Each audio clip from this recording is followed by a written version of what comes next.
नमस्कार विद्यार्थी मित्रांनो, ITI इलेक्ट्रिकल ई स्टडी या चॅनलवरती आपले सर्वांचे हार्दिक स्वागत आहे। आज या ठिकाणी आपण इलेक्ट्रिशियन द्वितीय वर्ष थिअरी यामधील कन्व्हर्टिंग मशीन्स याबद्दल थोडक्यात माहिती घेणार आहोत। चला तर मग बघूया converting machines.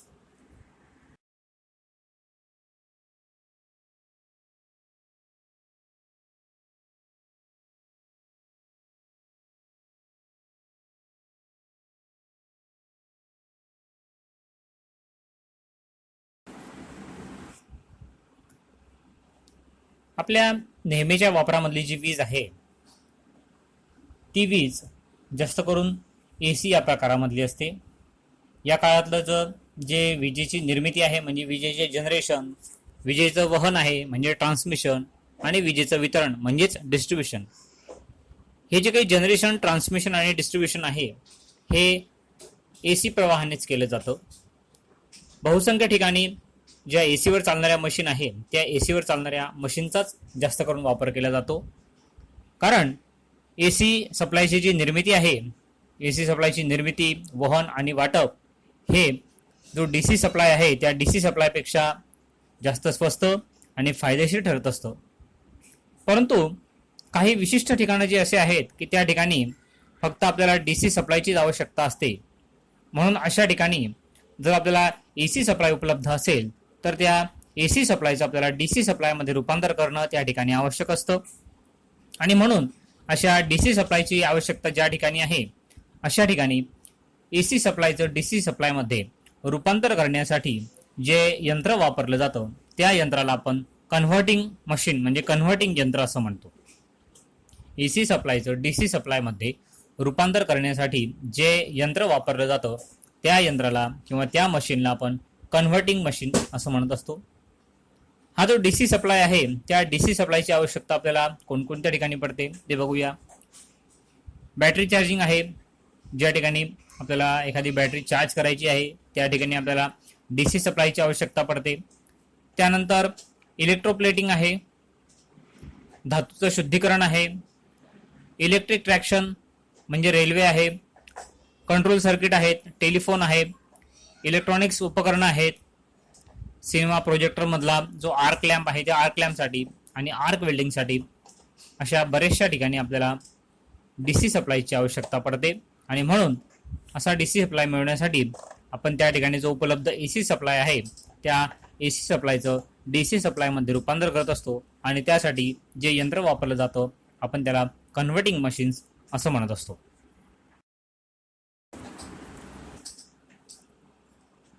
AC सप्लायचं DC supply मध्ये रूपांतर करण्यासाठी आपण बघितलं की त्या ठिकाणी जे यंत्र वापरलं जातं त्या यंत्राला आपण कन्व्हर्टिंग मशीन असं म्हणत असतो। त्या यंत्रांचे बरेच प्रकार आपल्याला बघायचे आहेत, त्यापैकी एक प्रकार जो आहे तो म्हणजे मोटर जनरेटर सेट। याबद्दल आपण आज या ठिकाणी थोडक्यात माहिती घेणार आहोत। तर या ठिकाणी आपण आकृती बघू शकतो। या आकृतीप्रमाणे हा जो मोटर जनरेटर सेट आहे या मोटर जनरेटर सेटची रचना असते। हा जो मोटर जनरेटर सेट आहे या मोटर जनरेटर सेटमध्ये एक AC मोटर वापरलेली असते आणि एक DC जनरेटर वापरलेला असतो आणि यांची जी एकत्र जोडणी आहे त्या एकत्र जोडणीला आपण मोटर जनरेटर सेट, यांची जी एकत्र जोडणी आहे त्या एकत्र जोडणीला आपण मोटर जनरेटर सेट किंवा MG सेट असं म्हणतो। हा जो MG सेट आहे या MG सेटमध्ये जनरेटरला फिरवण्यासाठी जी मोटर वापरली जाते त्याला आपण प्राइम मूव्हर म्हणतो। या ठिकाणी MG सेटमध्ये जनरेटरला फिरवण्यासाठी जी मोटर वापरली जाते त्याला आपण प्राइम मूव्हर असं म्हणतो। AC मोटरचा शाफ्ट आणि DC जनरेटरचा शाफ्ट हे एकमेकांना एकत्र करून एकमेकांना कपलिंग करून एकत्र करून जोडलेली असतात। AC मोटर जी आहे ती AC मोटर तर सिंगल फेज किंवा 3 फेज प्रकाराची असते आणि जो DC जनरेटर आहे तो DC जनरेटर म्हणून DC शंट जनरेटर किंवा DC कंपाऊंड जनरेटर या ठिकाणी वापरलेला असतो। हा जो MG सेट आहे म्हणजे मोटर जनरेटर सेट आहे या मोटर जनरेटर सेटमध्ये प्राइमोरच्या साह्याने जनरेटर फिरवल्यानंतर म्हणजे या ठिकाणी प्राइमोर म्हणून आपण AC सिंगल फेज किंवा 3 फेजची मोटर वापरलेली आहे त्या मोटरच्या सहाय्याने त्या मोटरला आपण AC सप्लाय दिल्यानंतर म्हणजे ती मोटर त्या ठिकाणी प्रायमोरचे कार्य करते आणि त्यानंतर त्या प्रायमोरच्या सहाय्याने हा जो DC जनरेटर आहे तो DC जनरेटर फिरतो आणि त्या ठिकाणी निर्माण होणारा जो DC आहे तो DC कमी जास्त करण्यासाठी DC जनरेटरचे जे फील्ड आहे त्या फील्डच्या सिरीजमध्ये एक रेग्युलेटर म्हणून आपण त्या ठिकाणी एक व्हेरिएबल रेजिस्टन्स जोडलेला असतो. त्याचबरोबर जे दोन्ही मशीन आहेत दोन्ही मशीनला कंट्रोल करण्यासाठी स्वतंत्र मेन स्विच वापरलेला असतो. AC मोटर आणि DC जनरेटर यांना नियंत्रित करण्यासाठी दोन्ही मशीनसाठी स्वतंत्र मेन स्विच या ठिकाणी वापरलेला असतो. जेव्हा आपण AC सप्लाय चालू करतो तो AC सप्लाय हा जी 3 फेज सप्लायची जी मोटर आहे किंवा सिंगल फेजची जी मोटर आहे AC मोटर त्या AC मोटरला सप्लाय जातो आणि ती AC मोटर फिरायला सुरुवात होते आणि AC मोटरच्या शाफ्टलाच जनरेटरचा शाफ्ट जोडलेला असल्यामुळे ती मोटर प्रायमोरचे कार्य करते आणि जनरेटर देखील फिरतो आणि त्या जनरेटरमध्ये DC सप्लाय निर्माण होतो आणि त्या DC सप्लायचा उपयोग आपण आपल्या वापरामध्ये करू शकतो. अशा पद्धतीने आपण AC सप्लायचा वापर करून DC सप्लायची निर्मिती ही मोटर जनरेटर सेटच्या सहाय्याने करू शकतो. आता आपण बघूया की हा जो मोटर जनरेटर सेट आहे याचे फायदे कोणकोणते आणि त्याचे तोटे कोणकोणते आहेत. आता आपण बघूया की हा जो मोटर सेट आहे या मोटर जनरेटर सेटचे फायदे कोणकोणते आहेत. आपण बघूया advantages of motor generator set म्हणजे मोटर जनरेटर सेटचे फायदे कोणकोणते आहेत. तर हा जो मोटर जनरेटर सेट आहे याची रचना या सेटची जोडणी त्याचबरोबर सेटची दुरुस्ती आणि कार्यपद्धत ही साधी आणि सोपी असते.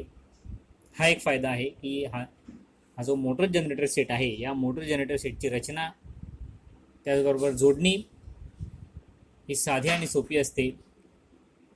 यामधली जी दुरुस्ती आहे आणि याची कार्यपद्धत आहे ती देखील साधी आणि सोपी असते. या ठिकाणी AC मोटर फिरवल्यानंतर लगेच या ठिकाणी DC निर्माण होतो.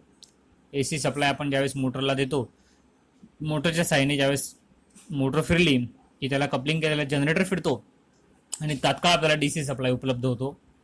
त्याचबरोबर फील्ड रेग्युलेटर आपण त्या ठिकाणी जोडलेला आहे आणि फील्ड रेग्युलेटरच्या साहाय्याने निर्माण झालेला जो DC आहे तो DC आपल्याला कमी जास्त देखील करता येतो. या ठिकाणी प्राइम मूव्हर म्हणून सिंक्रोनस मोटर वापरली तर ACचं DC मध्ये रूपांतर होताना सिंक्रोनस मोटरनेच लोडचा पॉवर फॅक्टर देखील सुधारता येतो. प्राइम मूव्हर म्हणून जर आपण सिंक्रोनस मोटर जर वापरली तर ACचं DC मध्ये रूपांतर होतानाच जी सिंक्रोनस मोटर आहे त्या सिंक्रोनस मोटरनेच आपल्याला लोडचा पॉवर फॅक्टर देखील या ठिकाणी सुधारता येतो. हा देखील याचा फायदा आहे. त्याचबरोबर हा जो मोटर जनरेटर सेट आहे त्याची देखभाल आणि दुरुस्तीचे जे काम आहे ते सहजरित्या करता येतं. अशा पद्धतीचे हे मोटर जनरेटर सेटचे फायदे आहेत. आता आपण बघू डिसएडव्हान्टेजेस काय आहेत म्हणजे या मोटर जनरेटर सेटचे तोटे कोणकोणते आहेत. तर तोटे असे आहेत की या ठिकाणी आपल्याला 2 मशीन वापरावे लागतात त्यामुळे हे अवजड आणि महाग पडतं. हा जो मोटर जनरेटर सेट आहे यामध्ये आपल्याला 2 मशीन वापरावे लागतात त्यामुळे ते अवजड होतात आणि आपल्याला किमतीने महाग पडतात. दोन्ही यंत्र फिरती असल्यामुळे त्यांची देखभाल आणि दुरुस्ती आपल्याला वरची करावी लागते. ती दुरुस्ती जी साधी सोपी जरी असली तरी पण दोन्ही यंत्र फिरती असल्यामुळे त्यांची जी देखभाल दुरुस्ती आहे ती आपल्याला कंटिन्यू वरचेवर करावी लागते. दोन्ही यंत्र फिरती असल्यामुळे त्यांची कार्यक्षमता देखील कमी होते. दोन्ही यंत्र फिरती असल्यामुळे त्यांची कार्यक्षमता ही कमी होते. फिरणारी यंत्र असल्याने त्या ठिकाणी आवाज जास्त येतो. 2 या ठिकाणी फिरणारी यंत्र असतात त्यामुळे त्या ठिकाणी आवाज हा जास्त येतो आणि 2 मशीन ठेवण्यासाठी या ठिकाणी जी जागा आहे ती जागा देखील या ठिकाणी आपल्याला जास्त लागते. अशा प्रकारचे हा जो मोटर जनरेटर सेट आहे त्या मोटर जनरेटर सेटचे डिसएडव्हान्टेजेस आहेत.